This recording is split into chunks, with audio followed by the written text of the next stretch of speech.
السلام علیکم dear students, امید کرتا ہوں آپ سب لوگ خیر و عافیت سے ہوں گے اور اللہ پاک آپ سب لوگوں کو اپنے حفظ و امان میں رکھے۔ جیسے کہ میں نے آپ سے وعدہ کیا تھا کہ کوئی نہ کوئی ایک آدھ چھوٹا سا ویڈیو کلپ آپ کے امپورٹنٹ ٹاپکس کو کور کرتا ہوا آپ کو بھیجوں گا، تو چلیں جی، سفر کا آغاز ہونے جا رہا ہے۔ آپ لوگ بھی اب کمر باندھ لیجئے، انشاءاللہ تعالی ہم لوگ کامیاب رہیں گے۔ آج کا ٹاپک ہے ڈپریشن۔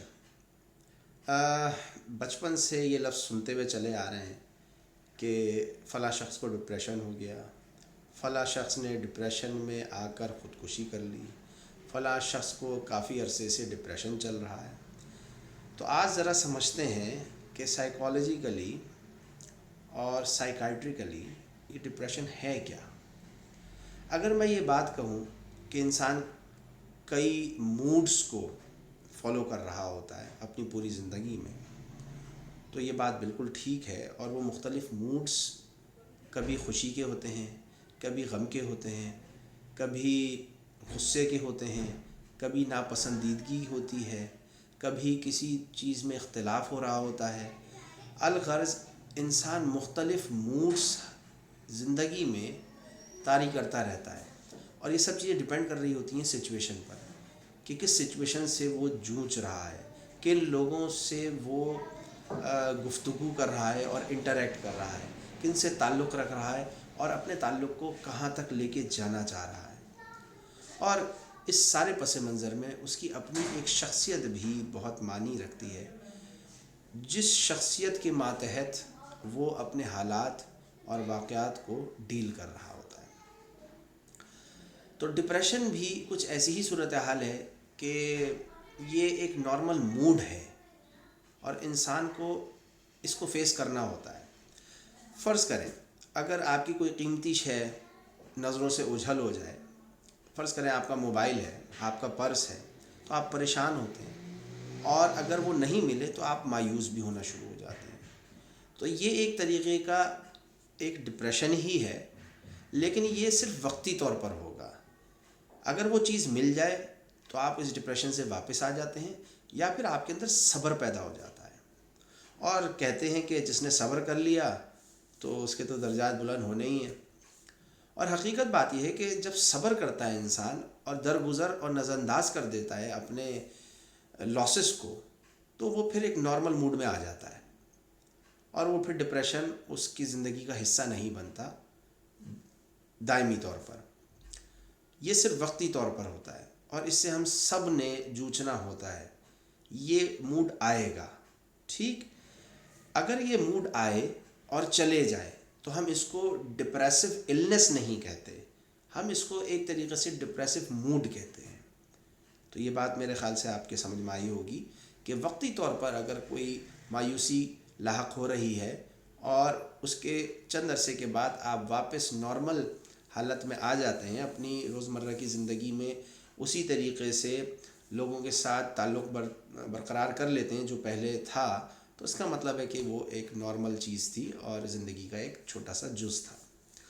ڈپریشن ایک بیماری کی حیثیت سے اگر سمجھنا چاہتے ہیں تو اس کی شرائط کچھ اس طریقے سے ہیں کہ ایک تو یہ کہ کوئی نہ کوئی فیملی ہسٹری بھی مل رہی ہوگی،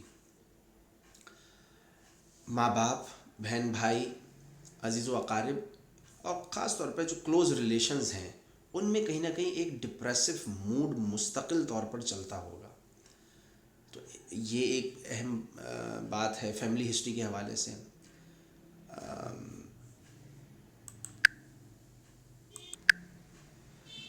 ڈپریشن بحیثیت بیماری اگر سمجھنا ہے تو دو باتیں بڑی امپورٹنٹ ہیں۔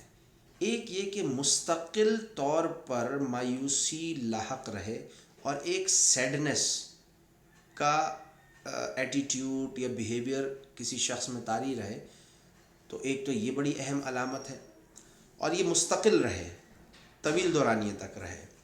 اور دوسرا یہ کہ اس کا انٹرسٹ زندگی میں کم سے کم ہوتا چلا جائے یا بالکل ہی ختم ہو جائے، یعنی وہ اپنے بارے میں بھی، اپنے سے متعلق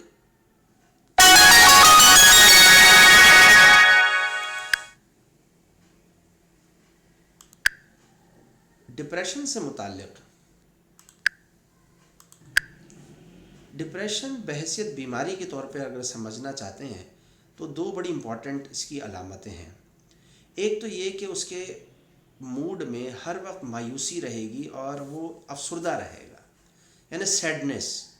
اور یہ سیڈنس بھی ایسی ہوگی کہ کوئی اگر اس سے ہنسی مذاق کرے، کوئی اگر اس سے گفتگو کرے تو وہ ہنسی کا جواب ہنسی میں نہ دے، مذاق کو بہت سنجیدہ لے اور مذاق کا ایک مثبت جواب نہ دے، یا اپنے ارد گرد کے لوگوں سے بالکل بے فکر اور بالکل عاری ہو جائے، اور ضروریات کی چیزیں اس کے دائیں بائیں موجود ہیں لیکن اس میں بھی اس کو کوئی دلچسپی نہ ہو، یعنی ایک عام روٹین کی زندگی اگر متاثر ہونا شروع ہو جائے تو ہم اس کو ڈپریشن کہہ سکتے ہیں.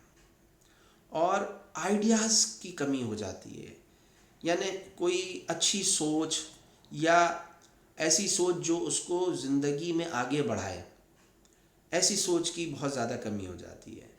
تو لیک آف آئیڈیاز اور کنٹینیوس سیڈنس، یہ دو اہم فیچرز ہیں ڈپریشن بیماری کے.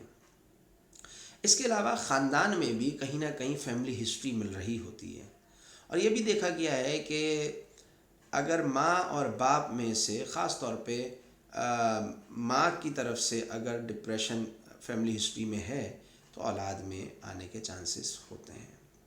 لیکن اگر کوئی ایسا شخص خاندان کا جو ایک بفر کے طور پہ ایکٹ کرے اور اس خاندان میں مایوسی کے بادلوں کو ہٹا دے اور انٹریکٹ کر جائے تو کافی حد تک ڈپریشن جو ہے وہ قابو میں آ سکتا ہے اور آ جاتا ہے. تو یہ اس کے چند اسباب ہوتے ہیں. اس کے علاوہ دماغ میں کچھ کیمیکلز ہوتے ہیں، ان کی بھی کمی اور ان کے ڈس بیلنس سے بھی ڈپریشن طاری ہو جاتا ہے. جیسے کہ سیروٹونن ہے، سیروٹونن کا بہت زیادہ چرچہ ہے اور اس پر بڑی ریسرچ ہوئی ہے. تو کیمیکلز اور یعنی نیورو ٹرانسمیٹرز کا امبیلنس یہ بھی دیکھنے میں آتا ہے، اس وجہ سے بھی ڈپریشن ہوتا ہے. میجر لائف چینجز یہی ہیں کہ نیگیٹو اور particular stressful events can trigger depression. یعنی اگر کوئی مایوسی کی سوچ پہلے سے طاری تھی اور کسی خاص واقعے سے وہ مایوسی طاری ہوئی تھی تو اس کا ذکر یا اسی جیسا واقعہ اگر دوبارہ پیش آ گیا تو یہ ڈپریشن دوبارہ سے طاری ہو جاتا ہے اور پھر اس میں اضافہ ہو جاتا ہے. کسی چاہنے والے، کسی کلوز فرینڈ، کسی لو پارٹنر، کسی ریلیٹیو کی اگر موت واقع ہو جائے تو اس سے بھی ڈپریشن طاری ہو جاتا ہے. اور چاہنے والوں کا تو پھر یہی عالم ہوتا ہے کہ ان کا بس نہ چلے کہ وہ بھی ان کے ساتھ مر جائیں. تو صبر کرنا بہت ضروری ہے انسان کے لیے، خاص طور پہ جب اس کو کسی ایسے موقع کا معاملہ ہو جائے